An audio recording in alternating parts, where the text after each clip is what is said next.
Zach Miller stood at the window of the space shuttle, watching as the massive space station grew larger. His stomach felt tight with nerves. At 22 years old, he was the first human ever to attend the Galactic Academy of Sciences.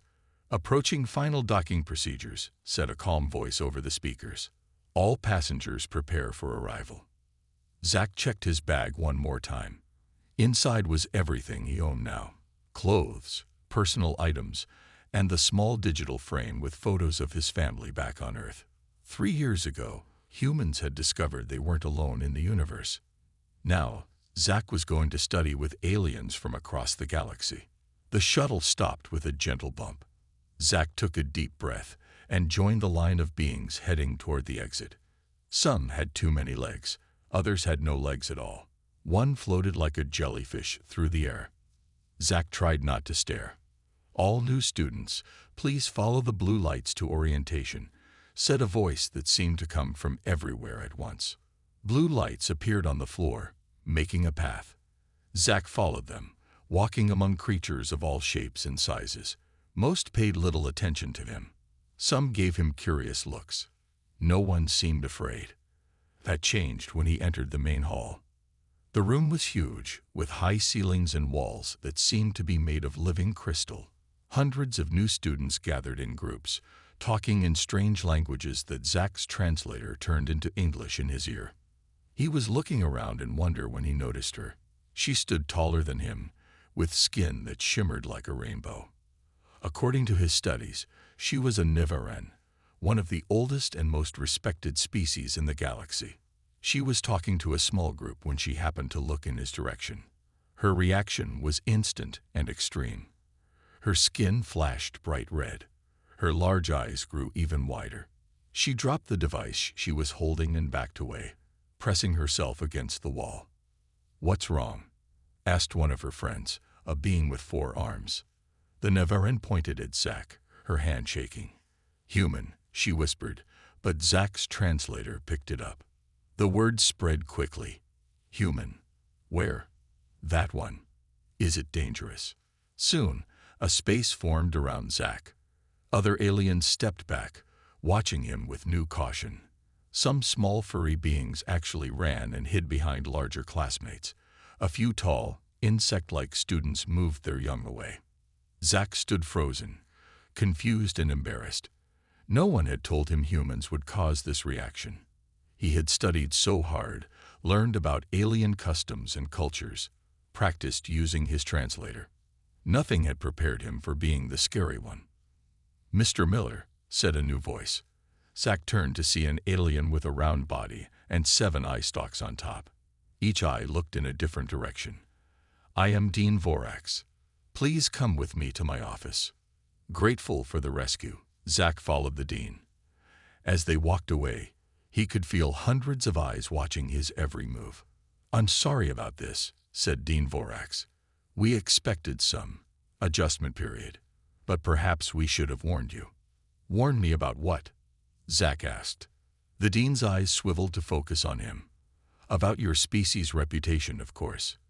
You see, Mr. Miller, to many beings in this academy, humans are the most terrifying creatures in the known universe." "Please sit down, Mr. Miller," Dean Vorax said, pointing to a chair that looked like it was made for someone with a very different body shape. Zach sat awkwardly, trying to get comfortable. The dean's office was strange but beautiful. The walls glowed with soft light, and small creatures that looked like floating stars moved slowly around the ceiling.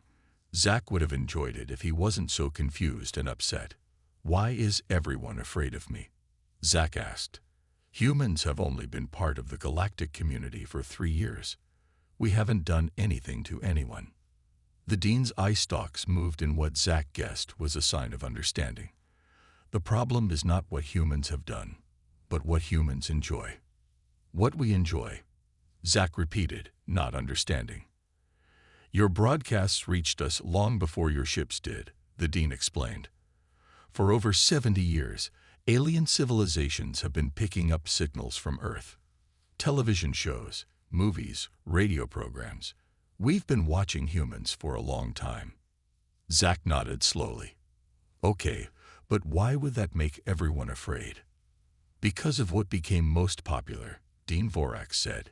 You see, for reasons we still don't fully understand, the human entertainment that spread fastest across the galaxy was your horror. Horror, like scary movies. Exactly. The Dean pressed a button, and a screen appeared in the air. It showed scenes from famous Earth horror movies, people running from monsters, screaming in haunted houses, fighting against zombies and vampires. I don't understand, Zach said. Lots of species must have scary stories. Not like humans do, the Dean said. Most intelligent life forms avoid fear. They see it as a warning to stay away from danger. But humans seek it out. You pay money to be frightened. You gather in dark rooms to watch terrible things happen to people like you. To most species, this behavior is deeply disturbing. Zach sat back, stunned. So everyone thinks I'm some kind of monster. Not exactly a monster, the Dean said quickly. More like a mystery, a dangerous puzzle. Many students believe humans must be extremely brave or completely crazy to enjoy being scared. Some think you must be naturally violent to create such disturbing stories. But they're just movies. Zach protested. We know they're not real. And that makes it even stranger to non-humans. Dean Vorak said, why would any sane being create fear when it doesn't need to? It's like making yourself sick for fun. The Dean moved closer, his voice becoming softer. I should mention that the Nevaran female who spotted you first, her name is Lyra. She is especially affected by your presence, because Nevarans have stronger memory responses to fear than most species. Their brains hold on to frightening images longer. Great, Zach sighed. So she'll never stop being afraid of me. I wouldn't say never, the Dean said. Time will help. As your classmates get to know you, they'll see beyond their fears. Humans aren't the first species to face prejudice at the Academy. What should I do in the meantime? Zach asked. Be yourself, but be gentle, the Dean advised. Move slowly, speak softly. Show them that humans are more than their scary stories. Zach wasn't sure if that would work, but he had to try. He had dreamed about attending the Galactic Academy for years. He couldn't give up now, even if everyone thought he was some kind of fear-loving monster. One more thing, the Dean added as Zach stood to leave. You've been assigned to the xenobiology project with Lyra. The Nevaran who's most afraid of me? Zach asked in disbelief. Sometimes, Dean Vorak said, his eye stalks forming what might have been a smile. The best way to overcome fear is to face it directly. Over the next 2 weeks, things got better for Zach at the Academy. Most alien students had stopped running away when they saw him. Some even said hello in the hallways. A few brave ones asked him questions about Earth during meals. But Lyra, the Nevaran, still avoided him. Whenever she saw Zach, her skin would flash with colors that his cultural training told him meant fear and alarm. If they were in the same room, she would stay as far away as possible. This was a big problem because they had been assigned to work together on an important project for xenobiology class. Their first meeting was scheduled for tomorrow in the library, and Zach had no idea how to make it work. She still thinks you're going to eat her or something, said Grak, Zach's roommate. Grak was a blue creature with 4 arms and skin that looked wet even when it was dry. Unlike most aliens, Grak had liked Zach from the beginning. Zach lay on his bed, staring at the ceiling. I don't know what to do. I've tried smiling at her, but that just makes her more scared. Maybe because when humans smile, they show their teeth, Grak suggested, typing something on his datapad with 2 hands while drawing with his other 2. That's a threat display in many species. Great, Zach sighed. So I'm accidentally threatening her when I try to be friendly. Grak's throat made a bubbling sound that Zach had learned was laughter. Humans are complicated, but so are Nevarans. Did you know they value honesty above everything? They believe truth is sacred. How does that help me? Maybe you should just talk to her directly about the problem, Grak said. No smiling, no strange human gestures. just honest words. The next day, Zach arrived at the library early. It was a massive room with books and data storage from thousands of worlds. Some books were actually living plants that stored information in their leaves. Others were crystals that played knowledge directly into your mind when you touched them. Lyra was already there, sitting at a table surrounded by study materials. When she saw Zach, her skin shifted to a dull orange color, afraid but trying to control it. Zach stopped several steps away, careful not to move too quickly. Lyra, I think we need to talk about the big problem between us. Her large eyes blinked. You refer to your nature. I refer to your reaction to me, Zach said gently. I know you've seen human horror movies, but those aren't real. They're just stories. The capacity of humans to imagine such terrible things suggests. It suggests we have good imaginations, Zach interrupted, then quickly added, I'm sorry for cutting you off, but I need you to understand something. Humans don't enjoy horror because we like violence or fear. We enjoy it because it helps us face our own fears in a safe way. Lyra's skin shifted to a thoughtful blue color. Explain. When we watch something scary, knowing it's not real, we get a feeling of control. It's like practicing being brave. Zach took a careful step forward. In real life, I would never hurt anyone. I just want to learn and make friends here, like everyone else. Lyra studied him for a long moment. Your explanation has logic, but feelings are not always logical. I know, Zach nodded. That's why I have an idea. Would you be willing to try something that might help us understand each other better? What do you suggest? Lyra asked, her skin now showing patterns of curiosity mixed with caution. A cultural exchange, Zach said. You show me something Nevarans enjoy for entertainment, and I'll show you a human movie that isn't scary at all. Something that shows a different side of us. Lyra's skin rippled with new colors as she considered his offer. This is an interesting proposal. It has scientific merit as a comparative study. Is that a yes? Zach asked hopefully. It is, Lyra said, her colors settling into a calmer pattern. But I choose the location. Somewhere public with others present. Of course, Zach smiled, then quickly hid his teeth when he remembered Grak's warning. Whatever makes you comfortable. For the first time since they'd met, Lyra's fear colors faded completely. In their place was a new color Zach didn't recognize. Perhaps the Nevaran equivalent of cautious optimism. 2 days later, Zach waited in Cultural Room 12, a space designed for students to share experiences from their home worlds. The room could change its environment to match any planet's conditions and had equipment to show media from all known civilizations. Zach had chosen carefully for his part of the exchange, a classic romantic comedy that showed humans at their best, being funny and kind and falling in love. Nothing scary, no monsters, no blood or screaming. The door slid open, and Lyra entered. Today, her scales glowed with a soft blue-green color that Zach had learned meant academic interest. She carried a small crystal disc in one hand. Thank you for coming, Zach said, careful not to move too suddenly. The pursuit of knowledge requires some risk, Lyra replied. 2 other students followed her in, a tall, plant-like being and something that looked like a floating ball of light. My roommates asked to join us. I hope that is acceptable. Of course, Zach nodded, understanding that they were there as protection. The more the merrier. I do not understand that expression, Lyra said, her head tilting slightly. It means I'm happy to have more people join us, Zach explained. I see. Shall we begin with the Nevaran experience?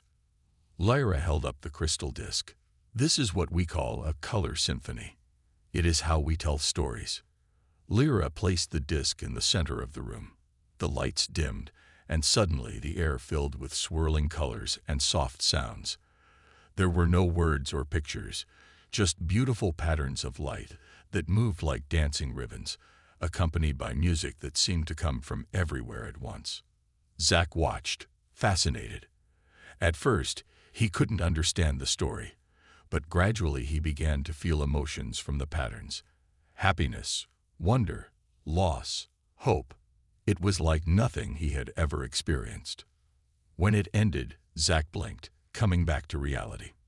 That was amazing. I felt the story even though I didn't exactly understand it. Lyra's scales rippled with pleasure. You perceived more than most non-Navarans do on first exposure. The story was about a young explorer discovering a new star system. Now for the human part, Zach said, connecting his data pad to the room's system. This is called the wedding date. It's what we call a romantic comedy. As the movie played, Zach watched Lyra and her friends more than the screen. The plant being swayed gently, its leaves turning toward the action. The ball of light pulsed in different patterns during funny scenes, and Lyra's scales shifted through dozens of colors as she watched the human characters meet, argue, misunderstand each other, and finally fall in love. When it ended, Lyra looked at Zach with new interest. This was not what I expected. The humans in this story experience challenges, but they are emotional, not physical. No one is in danger. Most human stories are like this, Zach explained. Horror is just one small kind of story we tell. And the humor, it comes from misunderstandings between people. A lot of it, yes, Zach smiled.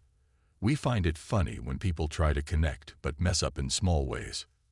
Fascinating, said the plant being, speaking for the first time. The humans seek connection even when it is difficult. This challenges my previous understanding, Lyra admitted, her scales now showing a purple color that Zach hadn't seen before. If I may ask, what emotion do humans feel when watching these romantic comedies? Hope, mostly, Zach said. Hope that people can overcome their problems and find happiness together. Hope, Lyra repeated as if testing the word. This is not an emotion I associated with humans before. Maybe there's a lot we don't know about each other yet, Zach suggested. Lyra's scales shifted to a new pattern, one that looked almost like a smile. Perhaps our xenobiology project will be more interesting than I anticipated. The floating light being made a sound like tiny bells ringing. I think I want to learn more about humans too. For the first time since arriving at the academy, Zach felt truly hopeful. Maybe understanding could replace fear after all. The xenobiology laboratory glowed with soft blue light as Zach and Lyra worked on their project. 3 weeks had passed since their cultural exchange, and things had improved between them. Lyra no longer flinched when Zach entered a room. Sometimes she even greeted him first in the hallways. Their project was going well. They were studying how different species adapt to new gravity conditions, comparing the physical changes in beings from high-gravity worlds when they lived in lighter environments, and vice versa. The Hrovian bone density decreased by 15% after just 1 year in Earth-like gravity, Zach said, reading from his datapad.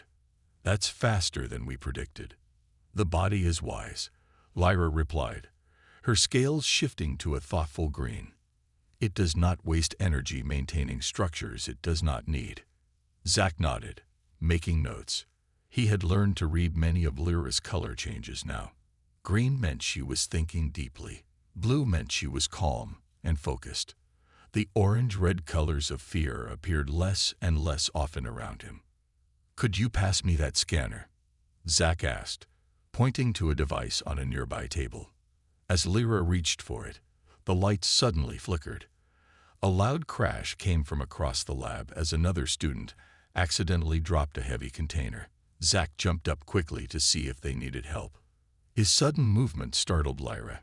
Her scales flashed bright crimson, and she backed away, her large eyes wide.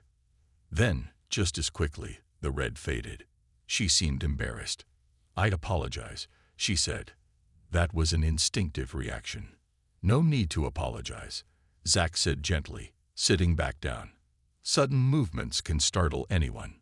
Lyra was quiet for a moment, her scales showing a pattern Zach hadn't seen before, something between curiosity and confusion. May I ask you something personal? She finally said. Of course. Do humans feel fear the same way Navarans do? Physically, I mean. Zach thought about it. We can't change colors like you do, but our bodies react. Our hearts beat faster, we might start sweating. Our muscles get tense.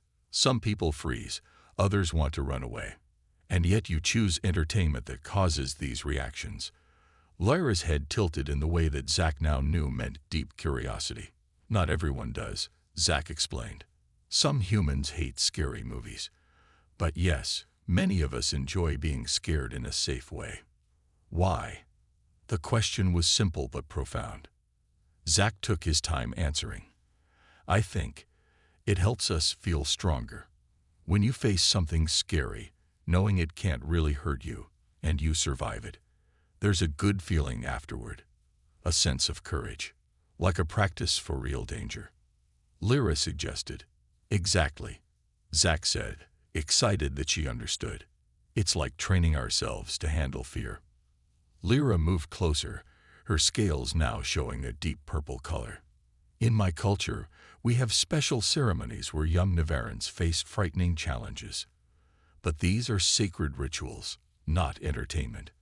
Maybe they serve the same purpose, just in different ways, Zach suggested. Perhaps. Lyra was quiet for a moment. Then her scales shifted to a bright, almost glowing shade of blue. Zach, I believe I have been making a serious mistake in my understanding of humans. What's that? I interpreted your horror entertainment as evidence that humans are dangerous, beings who enjoy the suffering of others. Her voice was soft, but clear. But what if it shows the opposite? What if it shows how humans prepare themselves to face their fears? How you practice being brave? Zach smiled, genuinely touched. That's one of the nicest things anyone has said about humans since I got here.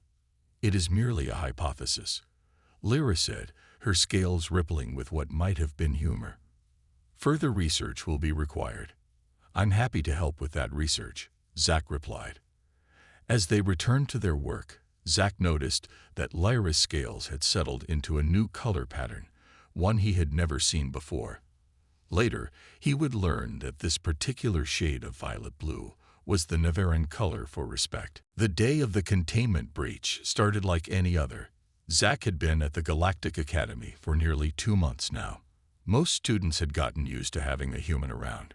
Some even sought him out, curious about Earth and its cultures. Zach and Lyra were in the main laboratory, finalizing their xenobiology project. Their presentation was scheduled for next week, and they were checking their data one last time. These gravity adaptation charts look good, Zach said, pointing to the screen. I think we're almost ready. Lyra's scales showed the calm blue of focused work. I agree. Our research is thorough and... A loud alarm cut her off. Red lights began flashing throughout the lab. A computerized voice spoke over the speakers. Warning. Containment breach in Section 3. All students proceed to safety zones immediately. Students looked up from their work, confused at first, then worried. The voice continued. Krell organism has escaped containment. This is not a drill. Proceed calmly to designated safety areas. What's a Krell organism? Zach asked, already moving toward the exit with Lyra. A semi-sentient gas from the planet Krell IV. Lyra explained, her scales shifting to alert yellow. It feeds on electrical impulses, especially those produced by brain activity. The more active or frightened a brain is, the more it attracts the Krell. As they entered the hallway, they saw it. A glowing green mist creeping along the ceiling. Students were running now, pushing each other in their rush to escape. The more they panicked, the faster the mist moved toward them. The isolation chambers are our best option, Lyra said. They block electrical signals. This way. They ran down a corridor, following the emergency signs. Behind them, the green mist was spreading quickly, flowing like water in the air. Ahead, a group of small furry students had gotten trapped in a dead-end hallway. The mist was surrounding them, growing thicker as their fear increased. Without thinking, Zach ran toward them. What are you doing? Lyra called after him. I have an idea, Zach shouted back. He reached the trapped students and raised his hands. Everyone listen. The Krell feeds on active brain patterns, especially fear. We need to calm our minds. The small aliens looked at him with wide, frightened eyes.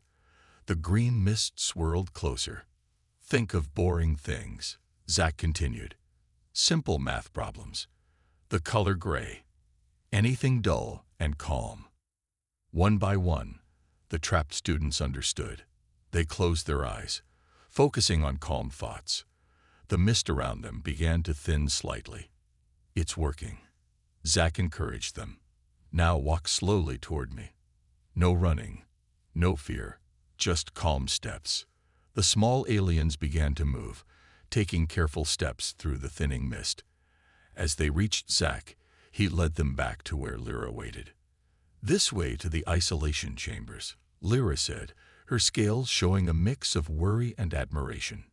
Together, they guided the group through the halls, moving slowly and thinking calm thoughts. When they finally reached the isolation chamber and sealed the door, everyone let out a sigh of relief. How did you know what to do? One of the small aliens asked Zack.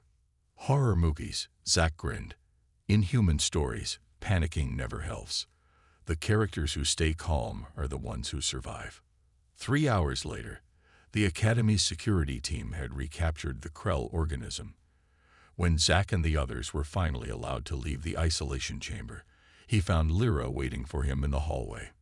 Your action today was remarkable, she said, her scales glowing with a bright, clear blue he had never seen before. I just did what anyone would do, Zack shrugged. No, Lyra said firmly. Most beings ran away. You ran toward danger to help others. And you used knowledge of fear itself to defeat a fear-feeding organism. Her head tilted. Perhaps there is something valuable in the human relationship with fear after all. Maybe those scary movies taught me something useful, Zack smiled. Perhaps, Lyra agreed, her scales rippling with new respect. They taught you how to be brave. The last day of the term arrived bright and clear. Through the massive windows of the Academy, students could see the rings of Centauri Prime stretching across the sky like colorful ribbons.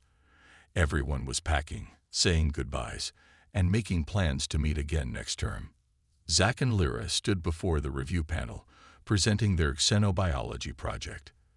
Their research on gravity adaptations had earned the highest marks possible.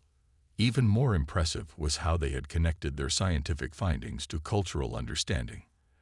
As we can see, Lyra concluded, her scales glowing with confident blue light, the physical body adapts to new environments much like the mind adapts to new ideas. Both require time, patience, and flexibility. Dean Vorax and the other professors nodded with approval. Excellent work, both of you, the dean said. This project shows true cross-species collaboration. You may go. As they left the presentation hall, Zack felt a mix of pride and sadness. Tomorrow, he would return to Earth for the break. He had changed so much in his time at the Academy, and he wondered if home would feel different now.